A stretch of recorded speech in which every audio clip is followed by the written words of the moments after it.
phrase progressive except for Palestine. PEP. Yes, sir. PEP. That's a real. Yeah, That's it's got an acronym. That's a real thing. Yeah, it's an acronym. It's real, and obviously we have a little of that in the Jewish community, and I'm working on it. Thank you. Yeah, we're working on it. Just a little small disconnect, small contradiction, but like, how do you deal with that phrase? How do you deal with that concept, progressive except for Palestine? Oh yeah, I'm the queen of backlash over here, my friend. Okay, great. Somebody give me an award for that one. All right. PEP is a thing, progressive except for Palestine. Mark Lamont Hill and one of his colleagues wrote a whole book about it. It's an actual thing. Yeah. It's people who will say everything that you want them to say, and their values are generally aligned. So they'll say things like, women's right to choose, immigrants and refugees need to be, treated with dignity and respect. People who are, for climate justice, right? And fighting for, climate justice.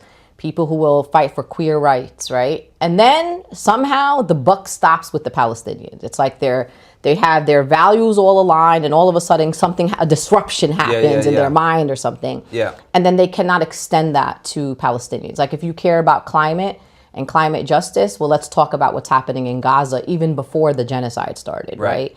The access to clean water for the residents of Gaza. If you care about women's reproductive rights, the lack of access of healthcare and access to healthcare for pregnant women and other women and girls in Gaza. So the idea that you can extend the issues that you care about to the Palestinian people is something that's always confused me. Yeah. Because you would think that it would be easy for people. Like, I would extend that to Sudan, to the Congo. I would extend that to Brazil. I would extend that to Mexico. Why is it that it stops right here at the Palestinian?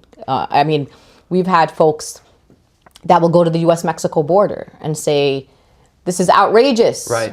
That wall is no good. That wall is no good. That wall over there. But the apartheid wall, that, my friends, is okay because it's for security reasons. So that, again, there's just this real contradiction that's not from us, from folks who are on the pro-Palestinian side. I have no contradictions. Yeah. But I really want to challenge, and that's what I do in the movement. I challenge people. Yeah. I said, how could we, for example, stand together and say we are against white supremacy in the United States of America? We do not want to live in a white Christian nationalist state. I wouldn't want to live in a Muslim national state in the U.S. Right. But then those people will agree.